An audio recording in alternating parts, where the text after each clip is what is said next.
527. fundur bæjarstjórnar Reykjanesbæjar settur. Fundurinn haldinn á Tjarnargötu 12 kl. 17 þann 20. september 2017. Mættir eru bæjarfulltrúarnir Friðjón Einarsson, Guðni Birna Guðmundsdóttir, Kolbrún Jóna Pétursdóttir, Elínrós Bjarnadóttir, Gunnar Þórarinsson, Kristinn Jakobsson, Árni Sigfússon, Ingigerður Sæmundsdóttir, Böðvar Jónsson og Baldur Guðmundsson. Ásamt bæjarstjóra Kjartani Má Kjartansinni. Já, og sá sem hér stendur Guðbrandur Einarsson. Það eru 6 mál á dagskrá fundarins. Þau eru fundargerð bæjarráðs frá 7. og 14. september síðastliðinn. 2. Fundargerð umhverfis- og skipulagsráðs frá 12. september. 3. Fundargerð barnaverndarnefndar frá 11. september. 4. Fundargerð íþrótta- og tómstaráðs frá 12. september. 5. Fundargerð menningarráðs frá 14. september. Og 6. Breyting á skipan fulltrúa í umhverfis- og skipulagsráði. Þá tekin fyrir fyrsti dagskrárliður en það eru fundargerðir bæjarráðs frá 7. og 14. september og Friðjón Einarsson hefur beðið orðið.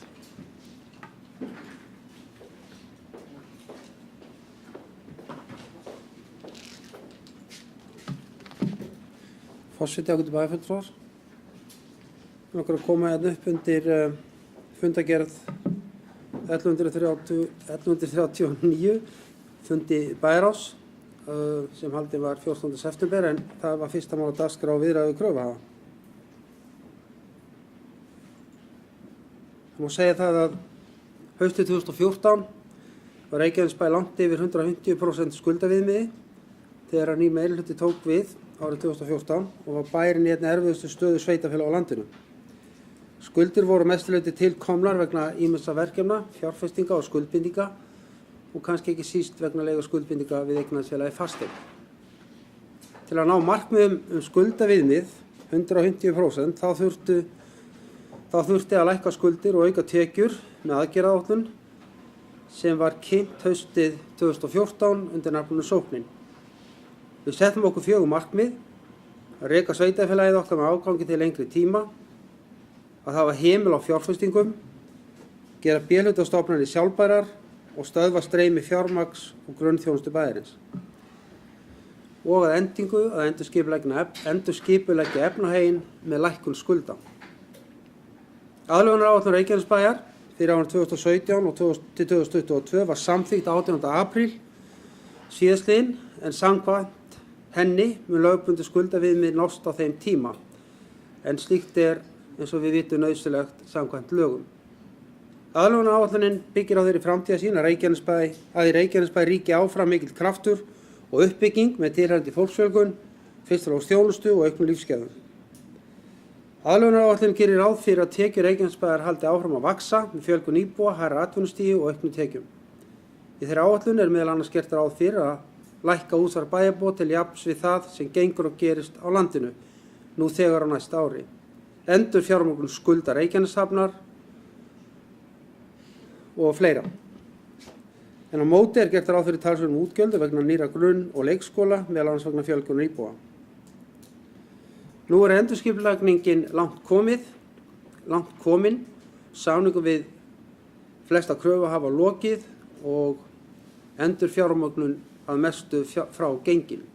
Nú eru stór kaflaskil hjá okkur í Reykjanesbæ. Því sem stefnt var að og lofað í málefnasamningi meirihlutans í upphafi kjörtímabilsins hefur tekist og gott betur. Samninga við kröfuhafa sveitarfélagsins hefur tekið mikinn tíma og orku frá bæjarfulltrúum, stjórnendur sveitarfélagsins sem og öðrum starfsfólki. Samstaðan í bæjarstjórn hefur verið til fyrirmyndar og ómetanleg og öllum til sóma. Fyrir þetta ber að þakka fyrir. Í lok dags í dag verða send bréf til kröfuhafa Reykjanesbæjar og Reykjaneshafnar sem og tilkynning til kauphallar og fjölmiðla. Og með leyfi forseta ætla ég að fá að lesa upp bréfið. En efni þessi endurskipulagning efnahags Reykjanesbæjar. Reykjanesbær hefur átt í viðræðum við kröfuhafa bæjarins og stofnana hans fjárhagslega endurskipulagningu með það að markmiði að fjárhagur sveitarfélagsins uppfylli skilyrði sveitarstjórnarlaga. Þann 18. apríl 2017 samþykkti bæjarstjórn Reykjanesbæjar aðlögunaráætlun fyrir árið 2017 til 2022 og samkvæmt henni mun lögbundið skuldaviðmið nást fyrir árslok 2022. Eftirlits með fjármálum sveitarfélaga hefur samþykkt þessa áætlun. Reykjanesbær hefur fengið lánsloforð frá lánasjóði sveitarfélaga að fjárhæð 3,6 milljarðar króna sem gerir Reykjanesbær kleift að endurfjármagna meðal annars skuldir Reykjaneshafnar. Skilyrði lánafyrirgreiðslunnar að endurskipulagning fjárhags samstæðu Reykjanesbæjar leiði til þess að markmiðum aðlögunaráætlunar verði náð og að samkomulag liggi fyrir við eftirlitsnefnd frekari lántökur á tímabilinu. Frá samþykkt áætlunarinnar hafa fulltrúar Reykjanesbæjar lagt forsendur handa til grundvallar í viðræðum við kröfuhafa. Fyrir liggur að kröfuhafar eignarhaldsfélagsins fasteignar sem að fullu í eigu Reykjanesbæjar og á fjölda fasteigna sem Reykjanesbær leigi til lengri tíma hafa samþykkt forsendur fyrir endurskipulagningu skulda Reykjanesbæjar við F-ið eins og við þekkjum það. Þá liggur fyrir meðal annars samkvæmt upplýsingum frá ráðgjafa skuldabréfa eigenda Reykjanesbæjar að vilji meiri hluta skuldabréfa eigenda fyrir því að fallast á þær skilmálabreytingar sem lagðar hafa verið til. Hins vegar hefur Reykjanesbær og Reykjaneshöfn borist erindi frá einum skuldabréfa eigenda þess efnis að hann sætti sig ekki við þær skilmálabreytingar sem lagðar eru til á skuldabréfaflokkum Reykjanesbæjar. Þá hefur verið rætt við lífeyrissjóðinn Festu endurfjármögnun skulda Reykjanesbæjar og Reykjaneshafnar við sjóðinn. Því tilkynnist hér með að Reykjanesbær hyggst gera upp við kröfuhafa á forsendum aðlögunar áætlunarinnar eins og rætt hefur verið undanfarna mánuði. Endurskipulagning skulda F með þeim hætti að fasteign EHF skipt í tvö félög. Fasteign verður skipt upp í tvö félög, annars vegar félag sem heldur utan eignir sem tengjast grunnþjónustu sveitarfélagsins og hins vegar félag sem heldur utan eignir sem ekki tengjast grunnþjónustu sveitarfélagsins. Gengum við út frá því að kröfuhafar fasteignar gefi eftir gagnkvæmar ábyrgðir á milli félagana sem verða til við skiptingu þeirra. Gerður verður leigusamningur heildarsafn allra eigna F1 við Reykjanesbæ en skal sá leigusamningur verið í samræmi við kjör og skilmála núverandi leigusamnings og skulda F1 eftir skiptingu og gilda til ársins 2038. Samhliða verða skuldir F1 endurfjármagnaðar með sambankaláni til ársins 2038 og skal láni bera 4,2% vexti, verðtryggða vexti. Að öðru leyti gengið út frá því að kjör og skilmála lánsins verði í samræmi við kjör og skilmála núverandi lána vegna eigna fasteignar. Leigutekjum þessa félags F1 frá Reykjanesbæ skal ráðstafa til greiðslu afborgana á sambankaláninu. Og sambankalánin verður tryggt með veði í safni þeirra fasteigna sem verða í F1 og hver og einn eign til tryggingar láninu í heild sinni en ekki að hluta þess. Seinna félagið sem við köllum F2 þar verður gerður leigusamningur heildarsafn eigna við Reykjanesbæ til 30. júní 2024. Samhliða verða skuldir F2 endurfjármagnaðar með sambankaláni til ársins 2038 og skal lánið bera 4,8% verðtryggða vexti.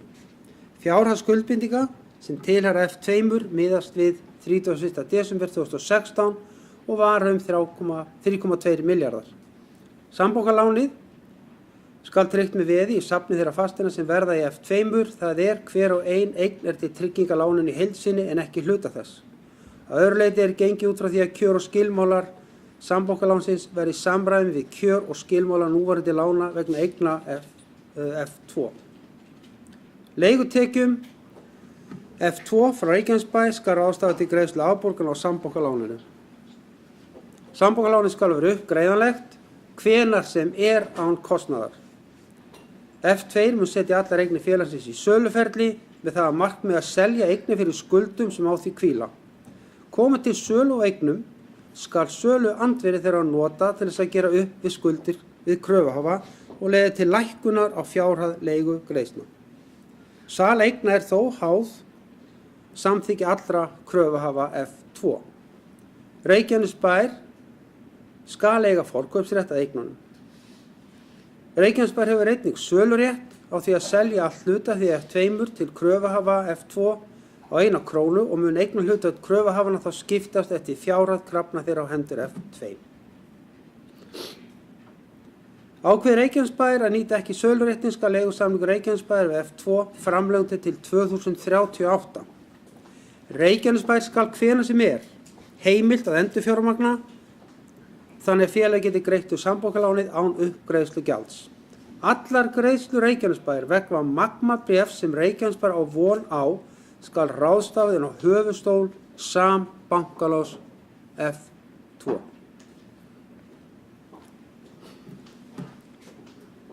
Endurskipulagning skulda Reykjaneshafnar, uppgreiðsla gagnvart Íslandsbanka og Landsbanka. Reykjaneshöfn greiðir upp skuldir við Íslandsbanka og Landsbanka með eftirfarandi hætti. Reiknað vera 4,8% verðtryggðir vextir af láninu frá og með 15. október 2015 til greiðslu dags. Í kjölfar þess að Reykjanesbær hefur dregið á lán frá lánasjóði sveitarfélaga skulu 70% af skuldunum greiddar með peningum. Þá skal 30% af skuldunum lánuð gegn veði til ársloka 2022. Veðið skal í formi allra tilbúinna lóða Reykjaneshafnar sem ekki eru þegar veðsettar Landsbankanum enda heldur Landsbankinn óbreyttum veðrétt í þeim lóðum sem þegar eru veðsettar bankanum. Afborganir af lánum skulu greiðast eftir því sem hinar veðsettu lóðir seljast og skulu greiðslur til Landsbanks og Íslandsbanka skiptast hlutfallslega með stöðu lána á meðan skuld er ennþá útistandandi. Komi til þess að lóðir Reykjaneshafnar, aðrar en þær sem verða veðsettar Íslandsbanka og Landsbanka, seljist, skal sölu andvirðinu ráðstafað inn á lán Íslandsbanka og Landsbanka hlutfallslega með stöðu lána. Þó þannig að tekið skal tillit til kostnaðar sem kann að fylgja því að gera lóðirnar sölu hæfar. Hafi lánin ekki verið greidd að fullu í árslok 2022, verður lánin gert upp með afhendingu hinna veðsettu lóða til Íslandsbanka og Landsbanka. Reykjaneshöfn skal einungis heimilt að gera lánið upp með afhendingu lóða ef fyrir liggur að skuldaviðmið Reykjanesbæjar verði hærra en 150% í árslok 2022. Verður það gert þannig að Reykjanesbær framselur lóðurnar til félags sem stofnað verði í þeim tilgangi að halda utan um lóðurnar. Gengið út frá því að Íslandsbanki og Landsbankinn samþykki að lóðafélagið taki við sem skuldari og að taka við sem fullnaða greiðslu á hálfu Reykjaneshafnar. Öllu hlutafé í félaginu hlutfallslega í samræmi við kröfu hvors banka og hendur Reykjaneshafn.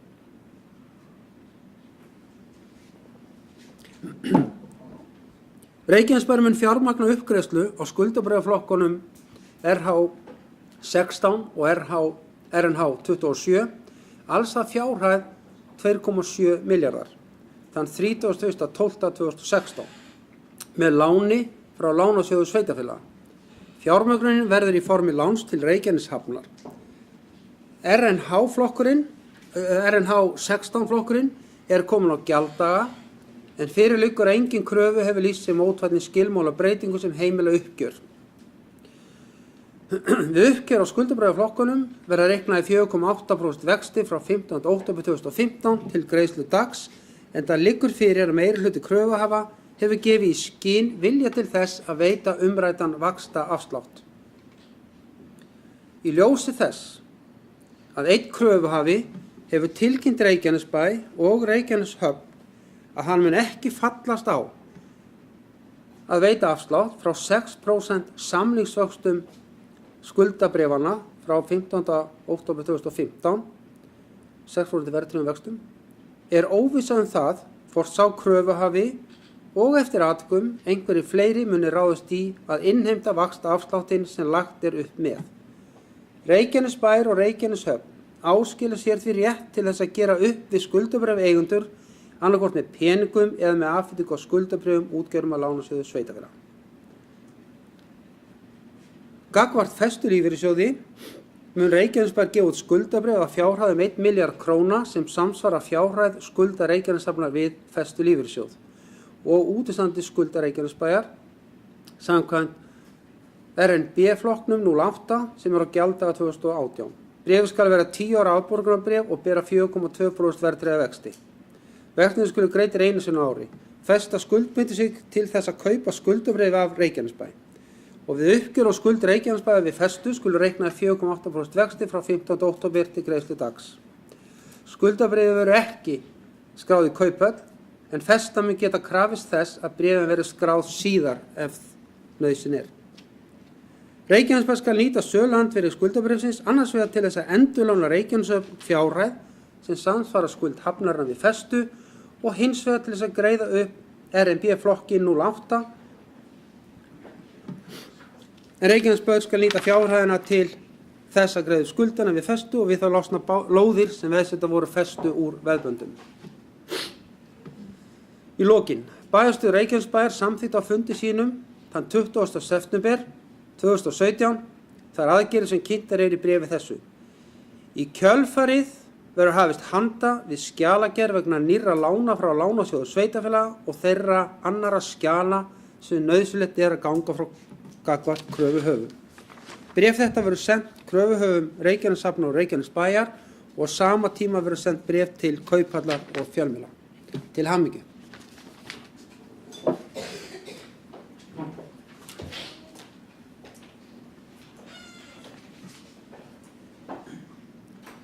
Það hafa ekki fleiri beðið orðið. Kristinn Jakobsson gerði svo vel.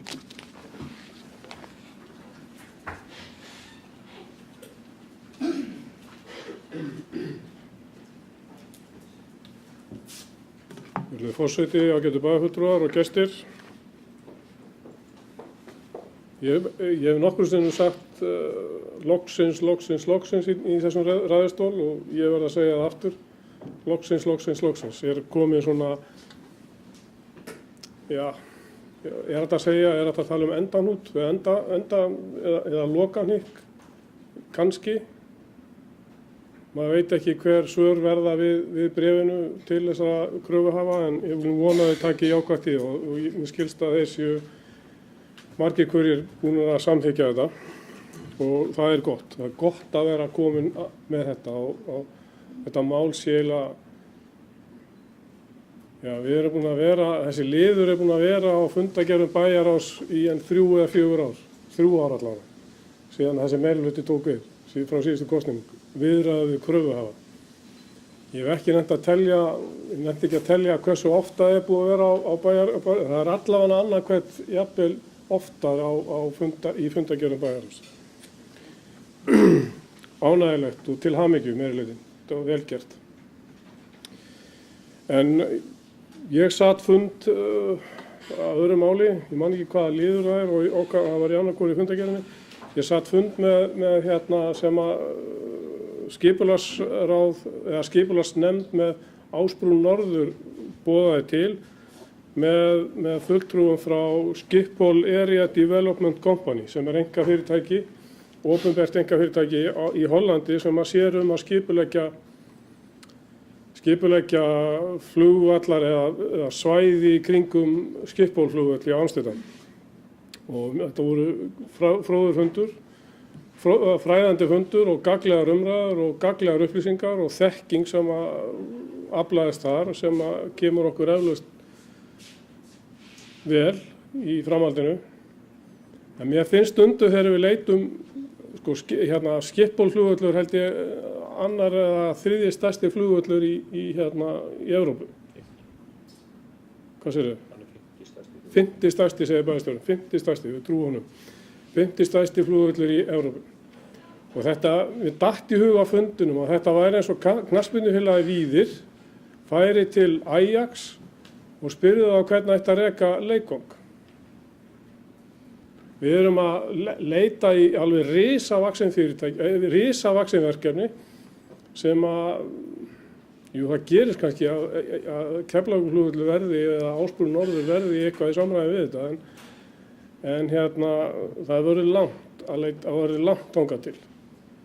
Og ég hefði haldið og kannski, ég ætla að taka það fram að umræðan og upplýsingarnar sem komum fram á þessum fundur eru mjög gagnlegar og það kannski helgar það að þeir voru fengnir þetta risa fyrirtæki, þetta risa verkefni. Annað er við vorum að afgreiða eða frestuðum ákveðum styrkbeiðni frá Keflavík og Njarðvík varðandi styrk til þess að kaupa tíma á nýju knattspyrnuhúsi upp í Ásbrú sem er mjög gott, það er þarft verkefni. En mér finnst að við ættum að halda áfram. Það voru uppi áformum að gera helmingina eða malarvöllin í Keflavík, gamla malarvöllin í Keflavík að klæða hann gervigrasi. Þannig að það væri hægt að spila svona grasfótbolta á veturnar og jafnvel flóðlýsan og ég held að það sé komið að því að við förum allavega að íhuga það, allavega að skoða hvað svo framkvæmd kostar. Þannig að það sé hægt að spila fótbolta, svona sæmilega góðan fótbolta á sæmilega góðu grasi úti allan ársins hring. Ég held að og það væri upplagt að gera það við hringbrautar, malarvöllin í hringbraut. Það er dagur íslenskrar náttúru, ég held að hann hafi verið í 16. Ég hvatti til þess á Facebookinu hjá mér að Keflvíkingar eða íbúar Reykjanesbæjar myndu safna fræi af fallegum birkitrjámi í bæjarfélaginu og myndu fara upp í svæði fyrir ofan Njarðvíkurvöllin sem við höfum kallað Njarðvíkurskóga og planta þessu þar og ég setti leiðbeiningar og ég veit ekki hvað þessu margir hafa farið þangað, ég vona að sé einhver. Ég er að safna birkifræi sem ég kem til með að dreifa það einhvern tímann á næstu vikum. Þetta er þarft verkefni og dagur íslenskra náttúru er góðra gjalda verður þegar hann er liðinn en ef ekkert er gert þá er hann einskis virði sko. Þannig að við verðum og það er kannski ekki nægilegt að hafa einn dag íslenskra náttúru. Það ætti að vera allt árið til þess að gera að huga að náttúru Íslands. Síðan sótti ég ráðstefnu íbúalýðræði, þátttöku íbúa í sveitarstjórn og nokkrir starfsmenn Reykjanesbæjar gerðu það líka. Ég verð að segja að ég var mjög hrifinn af öllum þeim hugmyndum sem voru þar og að hvetja til þess að íbúarnir tæki þátt í að skapa samfélagið á öllum leiðum og ein hugmynd sem var kastað fram á einhverjum fundi út í Dúshúsum daginn, ég minnir að það hafi verið bæjarstjórinn, að nú er búið að rífa Keflavík húsin og þá er spurning hvað á að gera við það, hvað á að gera við það svæði. Og þess vegna legg ég til að það verði kallað saman einhverjir íbúar, eða bara íbúaþing eða íbúafundur hugmyndir að hvað gera skuli við þetta svæði. Þannig að þarna er kjörið tækifæri til þess að tengja saman gamla bæinn við Hafnargötuna og gera þetta svolítið fallegt, að fallegri tengingu. Október er Evrópusambandið sem ég er nú ekki mjög hrifinn af en það eru margar góðar hugmyndir sem að koma þaðan og þar af ein er íbúavika eða sko sveitarfélög eru hvött til þess að eyða heitri viku einhvern tímann í október og verja henni til þess að styrkja þátttöku íbúana í bæjarfélaginu. Og þar væri eitt mjög gott að fá íbúana til þess að koma á íbúaþing, íbúafund og skoða hvaða möguleikar þetta svæði, hvaða hugmyndir, ég meina hugmyndir sem að bæjarstjórinn kom með að var frábær. En það getur vel verið að úti í bæjarfélaginu liggi einhver á alveg frábærum hugmyndum. Miklu betri heldur en bæjarstjóri. Þess vegna hvet ég okkur til þess að skipuleggja eitthvað íbúaþing fyrir fyrir þetta svæði þannig hjá Keflavík KF. Böðvar Jónsson. Virðulegi forseti, ágætu bæjarfulltrúar. Það er líka aðeins að eiga mér að fjalla hér fyrsta máli í fundi 139 og geti sjálf sér tekið undir orð Kristins að segja loksins. Það er mjög jákvætt að við séum að ganga loksins frá samkomulagi við kröfuhafa og mikilvægt. Þetta er búið að taka mikinn tíma og gríðarlega orku starfsmanna og kosta okkur mikla peninga.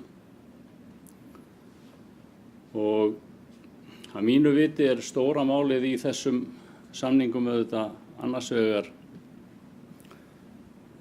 skiptingin á eignarhaldsfélaginu Fasteign upp í 2 félög og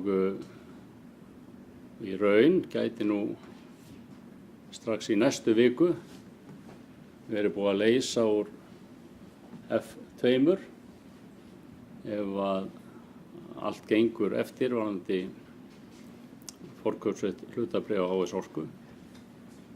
Þá er nú kannski allt þetta verkefni óþarfi, það er að segja skjalagerðin, ef að það gengur nú upp sá kapall. Og svo hins vegar sú heimild sem við erum að fá til þess að borga upp skuldabréfaflokkinn RNH27 sem annars hefði verið fastur á hærri vöxtum til ársins 2027.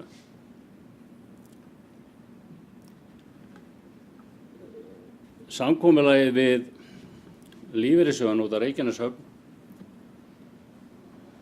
eða samkomulag, svo ákvörðun sem við erum að taka og samkomulag vissulega við ákveðna lífeyrissjóði þó að aðrir hafi neitað eða einn hafi neitað, er væntanlega að spara okkur vexti einhvers staðar innan við 100 milljónir vegna þessara 2 ára.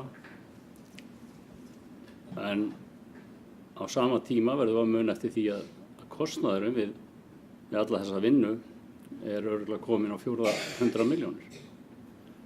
Og ég ætla að vona það að sá kostnaður fáist að minnsta kosti að stórum hluta greiddur úr jöfnunarsjóði sveitarfélagana eins og gert var ráð fyrir í upphafi. En þetta er búið að taka þessi 3 ár sem að þetta kjörtímabil er búið að líða á. Þetta kannski að stórum hluta hefur þetta tekið svona langan tíma vegna þess að í upphafi var þetta gengið inn í þessa viðræður á þeirri forsendu að það yrði að fara að fella niður skuldir, fella niður höfuðstól sem að í raun er ekki verið að gera. Við erum að ganga frá okkar skuldbindingum að fullu hvað höfuðstólinn varðar en erum að reyna að ná samningum varðandi vextina. Þannig ég ætla að segja loksins, það er ánægilegt að við séum loksins að klára þetta. Niðurstaðan auðvitað allt önnur heldur en að við lögðum upp með, en staða sveitarfélagsins er líka auðvitað allt önnur vegna þess að við erum bæði að sjá hér gríðarlega fjölgun íbúa, hækkandi tekjur íbúa og hækkandi útsvar sem að þeir eru að greiða, minnkandi atvinnuleysi og lækkandi kostnað vegna félagsþjónustunnar. Þannig að loksins við skulum klára þetta og halda svo áfram að byggja sveitarfélagið okkar upp í krafti eins og hefur verið. Gunnar Þórhallsson.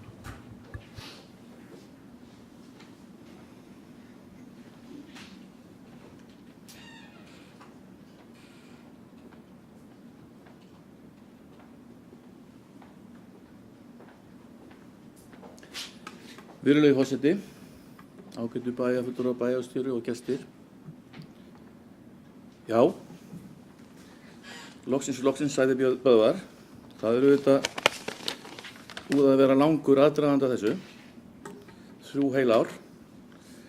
Ég man ekki betur en við höfum farið einhvern tímann í september að hitta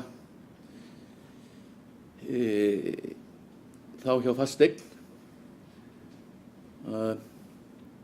og fengum í raun og veru þau svör að þegar við leituðum eftir því að fá samning lækkun skulda að við þurftum að taka til heima hjá okkur fyrst.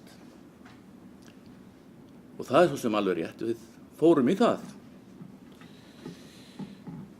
Við vorum reyndar búin að gera málefnasamning það að reyna að komast í það færi að geta lækkað skuldir og leitaði leiðum til þess að minnka í raun og veru útgjöld bæjarfélagsins vegna gífurlega hárra skulda og mikillar vaxtabyrði. Við höfum sett það í málefnasamning okkar sem reyndar svipaður og var settur fram hjá Frjálsu afli að við skyldum reyna að efla atvinnulífið. Það var auðvitað aðaláherslan lögð á það að byggja upp áframhaldandi stóriðju í Helguvík eins og þegar var farið af stað með. Það hefur reyndar algjörlega brugðist en atvinnulífið hefur samt spjarað sig á öðrum vettvangi sem bara fínt og í samræmi við það í raun og veru að við vildum efla atvinnulífið.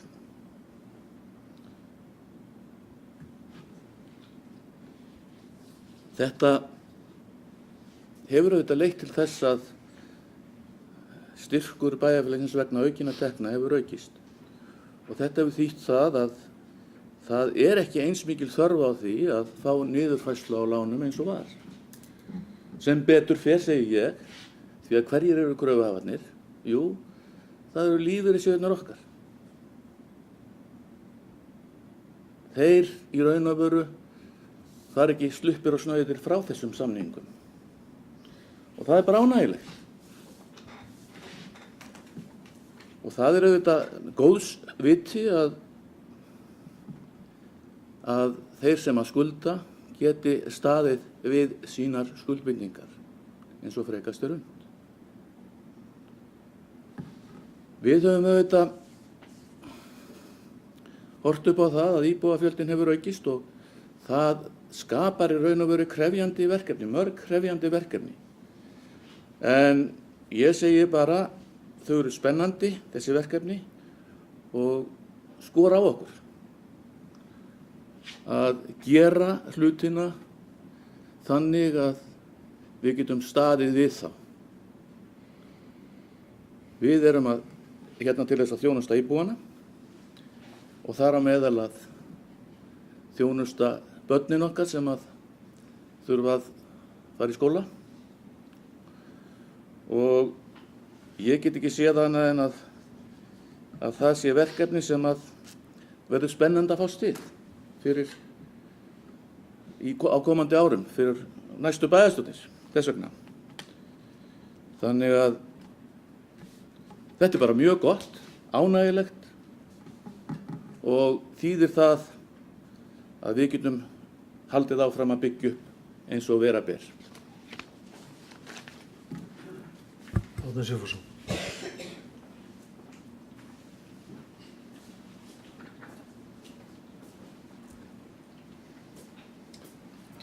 Virðulegi forseti, ég tek undir að það er ástæða til að óska okkur til hamingju með það, þessum áfanga sé að ljúka. Menn hafa staðið vel saman og það hefur líka verið ánægjulegt. Það hefur verið ágætt að fá góðar upplýsingar. Ég held að upplýsingastreymi stöðuna til okkar hafi verið með ágætum. Þannig að við höfum öll verið vel upplýst á þessari leið.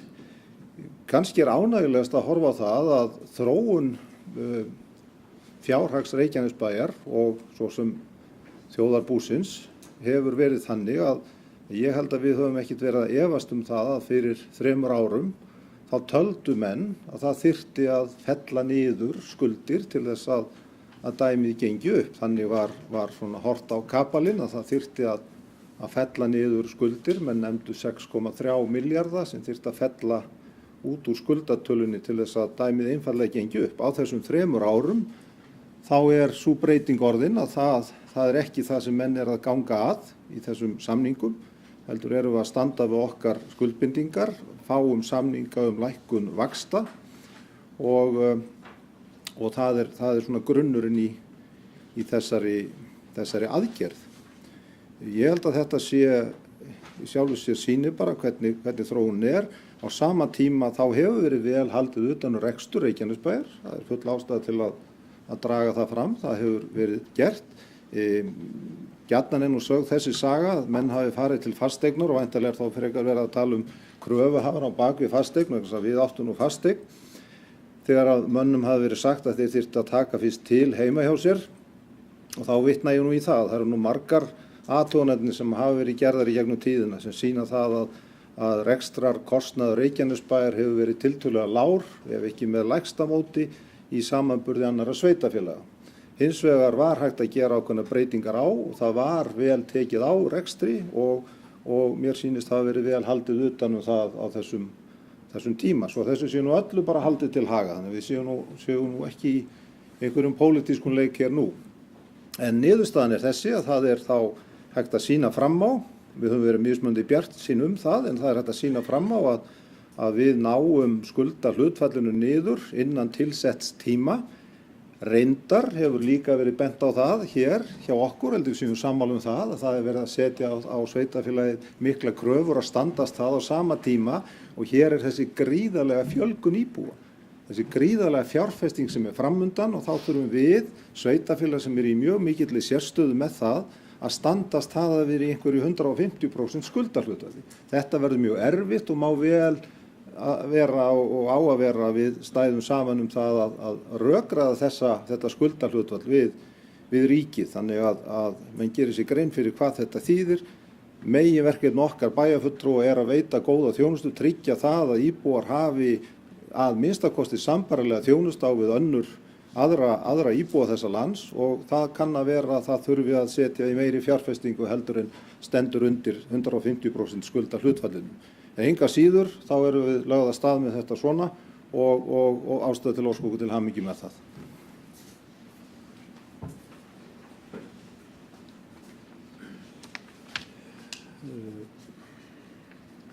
Ég ætla aðeins að fá að tjá mig þetta mál og tek eins og aðrir fagnandi þessum áfanga sem við erum að ná hér, sem er nú búin að vera bæði erfitt að ná og kosta ýmislegt.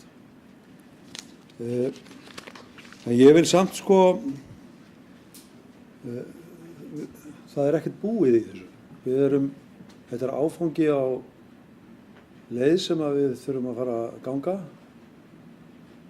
og mun hafa í för með sér bara talsvert, við þurfum að beita talsvert aðhaldi til þess að uppfylla þau skilyrði sem við undirgengumst í aðlögunaráætluninni og í þessum samningum sem þarna er verið að gera. Og ég veit ekki hvort að menn tala það sem einhverja réttlætingu að menn hafa ekki þurft að fella niður skuldir. Vegna þess að við erum í raun að fella niður skuldir. Við erum að taka ákveðnar eignir út fyrir sviga. Vegna þess að við erum ekki borgarnumenn fyrir þeim ef á versta veg fer. Og ég vil bara nefna þetta F2 eða lóðir út í Helguvík. Þarna er verið að breyta, færa út fyrir sviga hluti sem að hafa áhrif á skuldaviðmiðið en við hefðum þurft að fella niður skuldir á þessu til þess að vera laus. En það er margt jákvætt í þessu. Við erum að sjá þessa vexti lækka úr 6% niður í tæplega 3% hjá höfninni og það hlýtur að hafa verulega áhrif á afkomu hafnarinnar. En eins og ég segi, við erum bara búin að búa til ramma utan það sem þarf að gerast á næstunni. Að skulda 44 milljarða fyrir sveitarfélag á okkar stærðargráðu, það er ekkert eftirsóknarvert. Þannig að við þurfum auðvitað bara standa í hælana næstu mánuði og misseri. Þar til að við erum búin að uppfylla þær fjármálareglur sem gilda sveitarfélög. Og við eins og önnur sveitarfélög þurfum auðvitað bara að uppfylla. En áfangin þessi og við gleðjumst yfir því. Það ekki fleiri sem hafa beðið orðið. Þeir sem samþykkt geta þá fundargerð bæjarráðs frá 7. og 14. Þær eru samþykktar 11:0 og þá komið að fundargerð umhverfis- og skipulagsráðs frá 12. september síðastliðinn sem stór og mikil fundargerð eins og þær hafa margar verið núna undanförnum. Hún í 44 dagskrárliðum ef mér telst rétt til, sem auðvitað ánægjulegt að sjá að hversu mikið líf hér í skipulagsmálum og byggingamálum á svæðinu. En ég vil áður en að ég gef orðið laust fundargerðina nefna það að við þurfum að afgreiða lið 20 og 21 sérstaklega. Þar deiliskipulagsbreytingu að ræða sem þarf að vísa til skipulagsstofnunar til endanlegrar afgreiðslu. Og svo vill forseti gera það tillögu sinni að 23. máli verði vísað aftur til ráðsins vegna þess að samþykktin eða bókunin ekki alveg í samræmi við þá beiðni sem að þarna lögð fram. Þannig að hún fari aftur til og verði bókist á svona svipað eins og bókað í máli 26. En orðið laust. Kristi Jakobsson.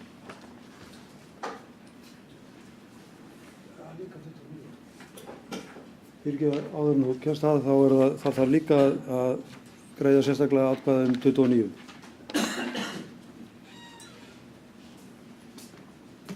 Virðulegur forseti. Já, það alltaf ánægjulegt að sjá hversu mikið kjöt á beinunum í fundargerðum umhverfisráðs. Ég sé að það gríðarleg eftirspurn eftir lóðum á flugvöllum. Ég held að það sé ekki færri en 8 aðilar eða 7-8 aðilar sem að sækja einu og sömu lóðina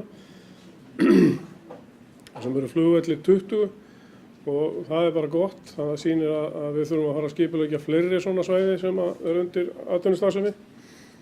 En kannski aðalatriðið sem ég ætla að koma upp hérna, það er fyrirspurn eða óskum lóð undir veitingavagn út á Fitjum. Og við höfum brennt okkur svolítið á veitingu leyfa í Airbnb og gistiheimila inn í hverfum.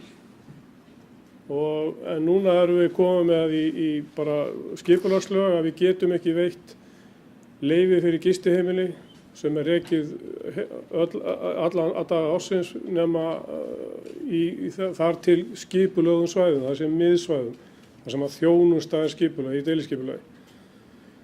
Þess vegna veldur það mér smá áhyggjum að það ekki engin reglugerð eða engar svona vísbendingar hvernig okkur ber að fara með lóðir undir svona veitingavagna. Við erum með held ég 3 veitingavagna, minnir mig, eða 2 allavega.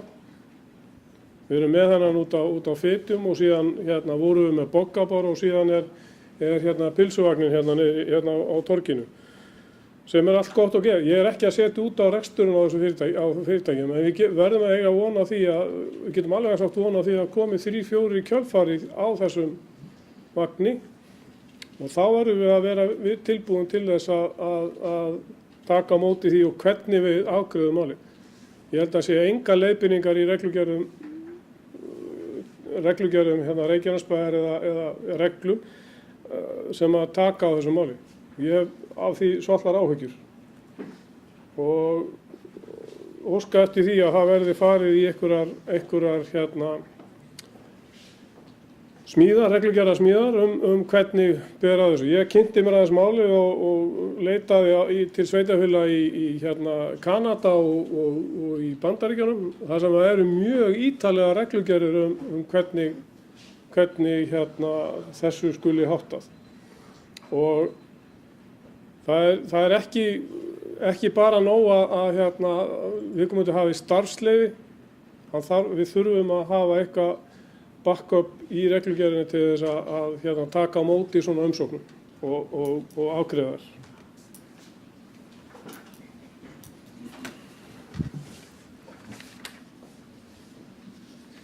Það er ekki fleiri sem að vilja kveðja sér hljóðs í þessum lið. Þá göngum við til atkvæða þeir sem að samþykkja lið númer 20. Hann er samþyktur með öllum atkvæðum. Þeir sem samþykkja lið númer 21. Þeir sem samþykkja lið númer 29. Allir þessi liður eru samþyktir með 11 atkvæðum. Þá er fundargerðin undir að öðru leyti en já, við ætlum að vísa, þessi samþykkja að vísa máli 23 til ráðsins að 9.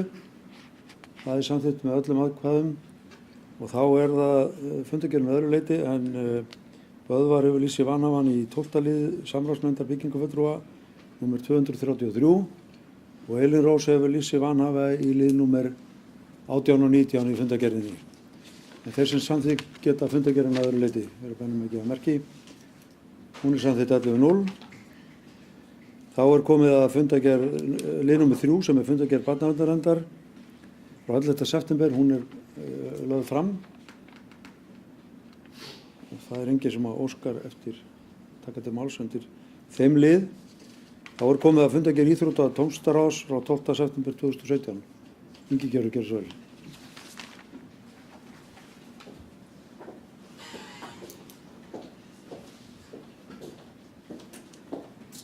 Virðulegi forseti, bæjarfulltrúar og góða gestir.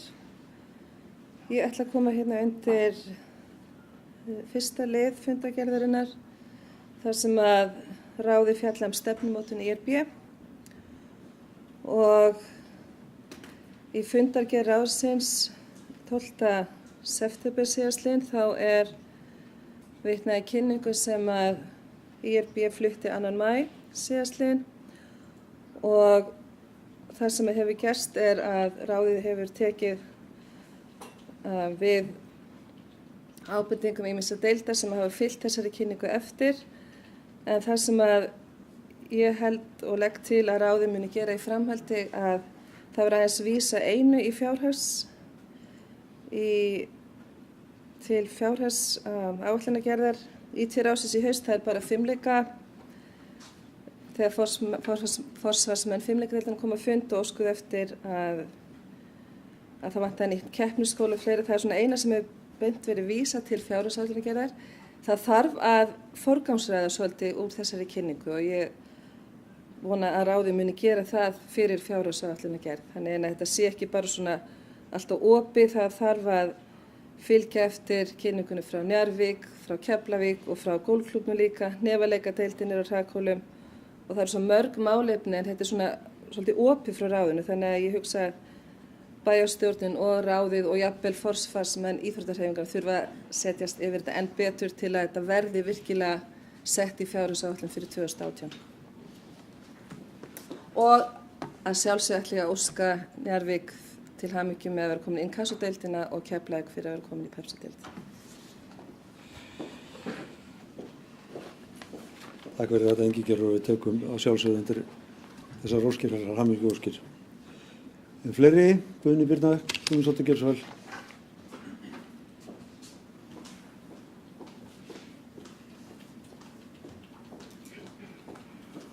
Ágæti forseti, bæjarfulltrúar og gestir. Mér langar aðeins að renna bara fljótlega yfir þetta og ég rak augun í lið 3 þar sem er erindi frá barna- og unglingaráði knattspyrnudeildar Keflavíkur beiðin að kaupa æfingatíma í nýja fótboltasal sporthússins. Það er alveg ljóst eins og Ingigerður var að tala að við þurfum að fara reglulega yfir fótboltamálin okkar og öll íþróttamálin í félaginu.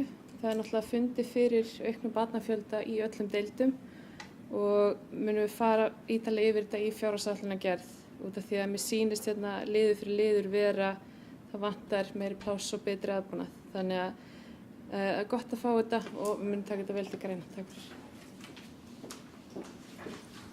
Gunnar Þórhansson.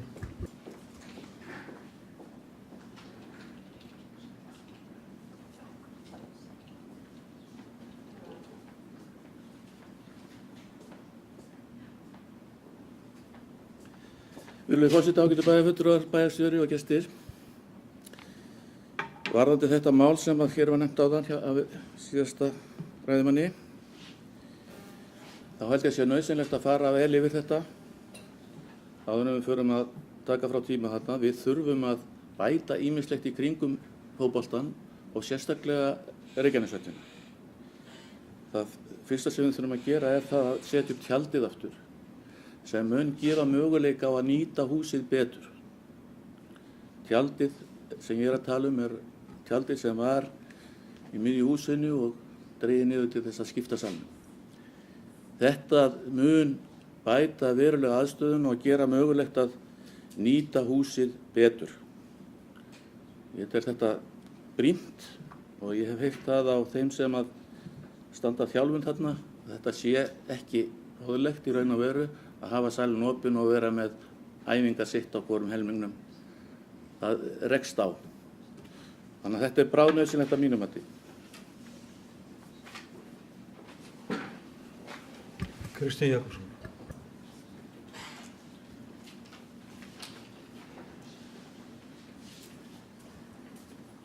Virðulegur forseti, bara vegna æfingatíma í sporthúsinu þá myndi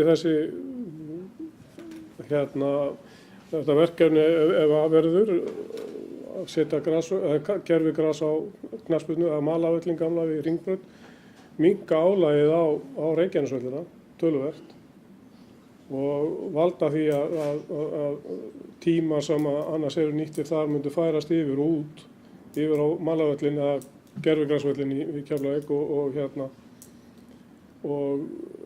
verða til þess að ásóknin í Reykjanesvöllina minnkaði. Þannig að þarna kemur kostir þess að gera þennan gervigrasvöllin.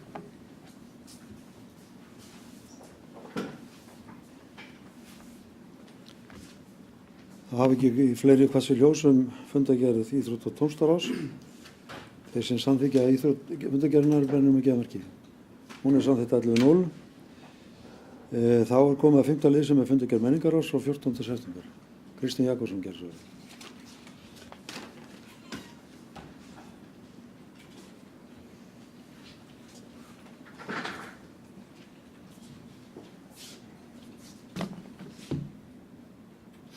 Aðeins að leita þessu það.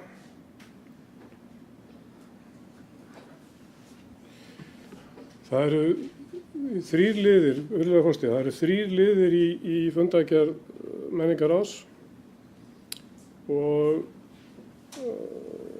ég fór að las fundargerðina en því miður þá er ekki hægt að afla sér neinna bakgrunnsgagna á gátt menningarráðs vegna þess að það er engin gögn inn á gáttinni. Þessi liðir eru ljósanótt sem er menningarfulltrúi kynnti framkvæmd ljósanætur, fjárhagsáætlun 2018 og mælaborð nr. 3. Þannig að ég get ekki og ætla ekki að samþykkja fundargerðina ef hún verður lögð fram. Ég hef engin gögn til þess að glögga mig á hvað fór fram á fundinum og hvað var til umræðu nema bara það sem stendur í fundargerðinu. Ég óska eftir því að gögnin sem voru lögð fram eða var rætt í fundinum að þau verði sett inn á gáttinn og þá get ég samþykkt fundargerðina. Baldur Guðmundsson.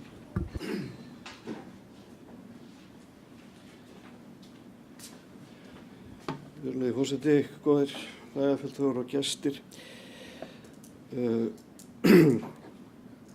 Ég ætla ekki að svara fyrirspurn Kristins, en ég ætla að gera mitt besta í að greina frá því sem fór fram á fundunum.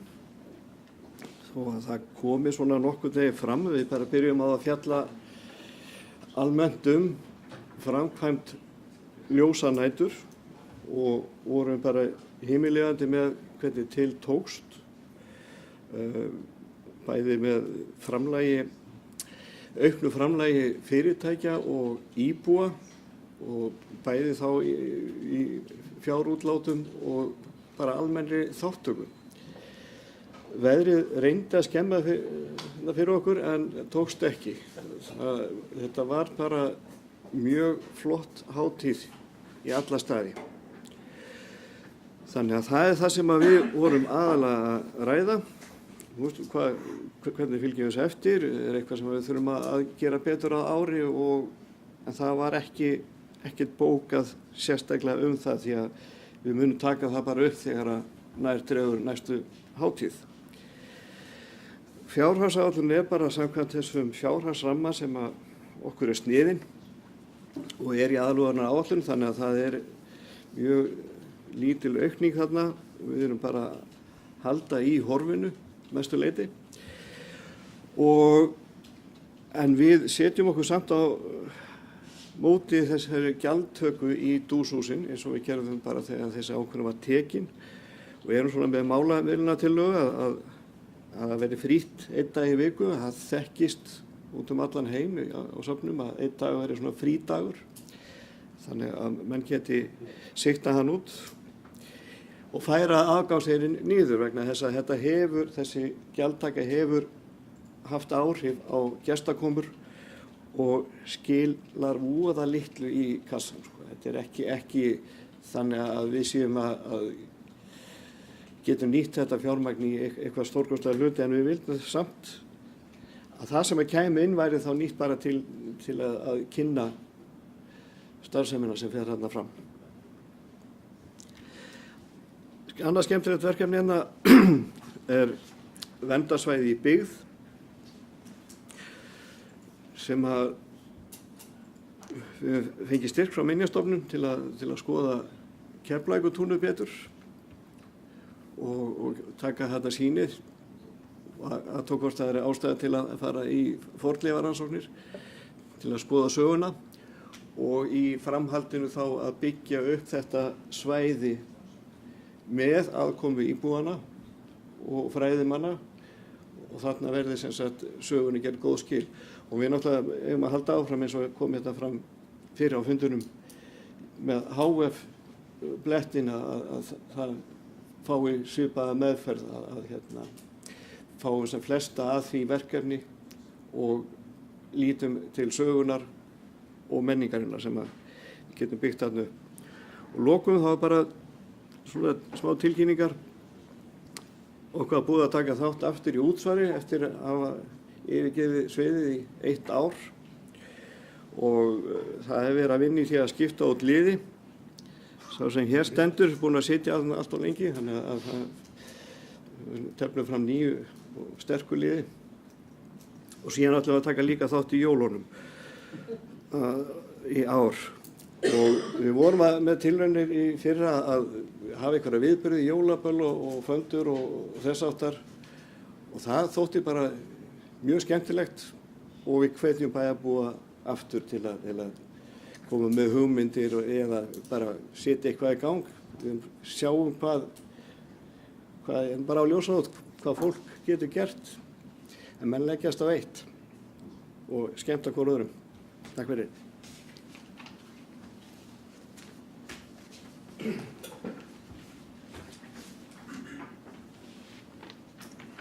Það hafa ekki fleiri kvatsins ljós með þessa fundargerðir. Vegna orða Kristins ég forseti telur ekki þörf á því að fresta afgreiðslu á þessari fundargerð. Það er ekki þarna í þessum liðum að mati forseta sem að gera það verkum að ekki sé hægt að greiða atkvæði þessa fundargerð. Þarna er eingöngu verið að fara yfir framkvæmd ljósanætur. Í fjárhagsáætlun er lagður fram rammi sem að Kristín á að vera kunnugur sem að kynntur var í bæjarráði. Þannig að hann á að vera eins og allir aðrir bæjarfulltrúar upplýstur það hvað þar er á ferðinni. Og mælaborðið er eins og við vitum kynning á því sem að framfer á hverju sviði fyrir sig frá mánuði til mánuðar og það er auðvelt fyrir Kristín að nálgast þær upplýsingar og hafa ekki áhrif á samþykkt fundargerðar. Kristín, þú hefur beðið orðið.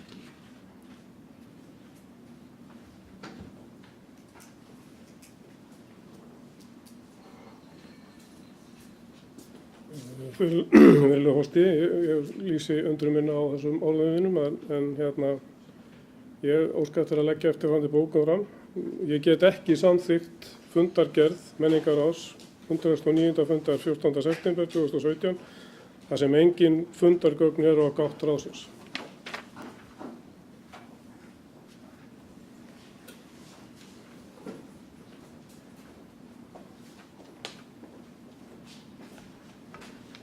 Það hafa ekki fleiri kvassi ljós fundargerðina. Þeir sem samþykkt geta fundargerðina. Hún samþykkt 10-0 og bæjarfulltrúi Kristinn Jakobsson leggur fram bókun vegna þess. Nú þá komið að 7. lið, síðasta lið, breyting á skipan fulltrúa í umhverfis- og skipulagsráð. Við höfum fengið bréf frá Magneu Guðmundsdóttur þar sem hún óskar eftir því að verða leyst frá störfum sem fulltrúi í umhverfis- og skipulagsráði og það komin fram tillaga Margréti Sander sem fulltrúa í ráðinu. Einhverjar fleiri tillögur? Það eru ekki fleiri tillögur og þá skoðast hún sjálf kjörin sem fulltrúi í umhverfis- og skipulagsráði. Nú en við gerum síðan hlé á fundinum og klárum fundargerð.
Forseti, fundargerð 527. funda bæjarstjórnar Reykjanesbæjar haldin að Tjarnargötu 12, 20. september 2017 klukkan 5.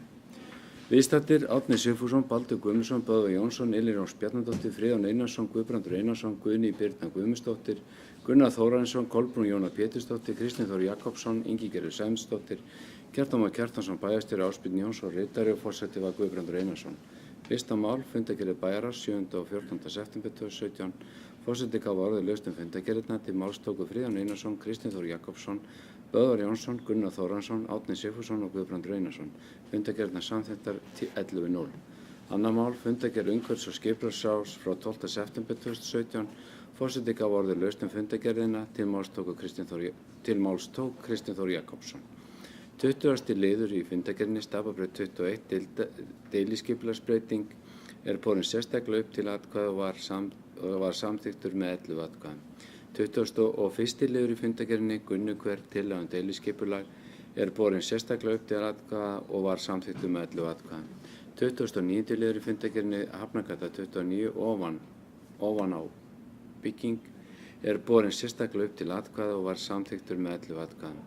23. liður fundargerðarinnar Hólagata 1923 deiliskipulag var vísað aftur til umhverfis- og skipulagsráðs með 11 atkvæðum. Böðvar Jónsson greiðir ekki atkvæði í 12. lið fundargerðar samráðsnefndar byggingafulltrúa nr. 233 vegna vanhæfis. Elírós Bjarnadóttir greiðir ekki atkvæði í 18. og 19. liðum fundargerðarinnar vegna vanhæfis. Fundargerðirnar samþykktar 11:0 að öðru leyti. Fundargerð barnaverndarnefndar frá 11. september 2017. Forseti gaf orðið laust fundargerðina, fundargerð lögð fram án umræðu.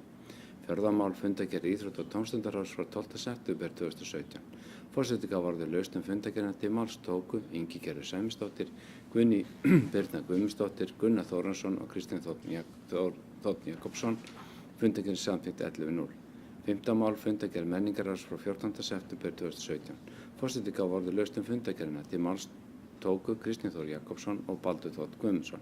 Kristinn Þór Jakobsson tók til máls og lagði fram eftirfarandi bókun. Ég get ekki það sem hún var nú lesin upp. Nei. Eftirfarandi bókun. Ég get ekki samþykkt fundargerð menningarráðs 119. funda frá 14. september 2017 þar sem engin fundagögn á gátt ráðsins. Fundargerðin samþykkt með 10 atkvæðum. Kristinn Þór Jakobsson satt hjá við afgreiðslu fundargerðarinnar. Sjötta mál. Breyting á skipan fulltrúa í umhverfis- og skipulagsráði. Magnea Guðmundsdóttir hefur óskað eftir lausn frá nefndarstörfum í umhverfis- og skipulagsráði.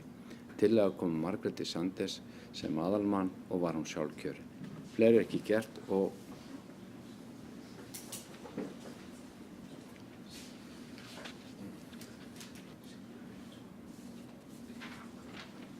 Þeir sem samþykkt geta fundargerðina bennum ekki að merki. Hún samþykkt 11:0. Fundargerðin verði því undirrituð og 527. fundi bæjarstjórnar Reykjanesbæjar hér með slit.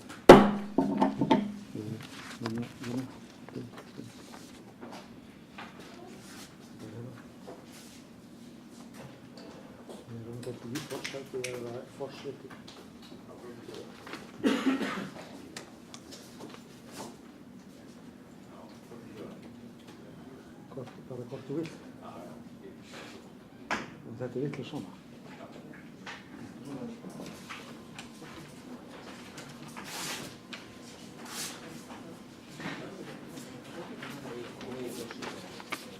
Nei, ekki bara að gera þessu.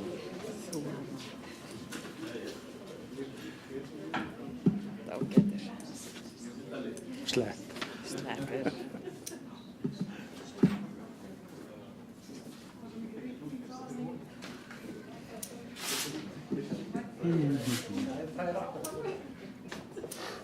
Sådan.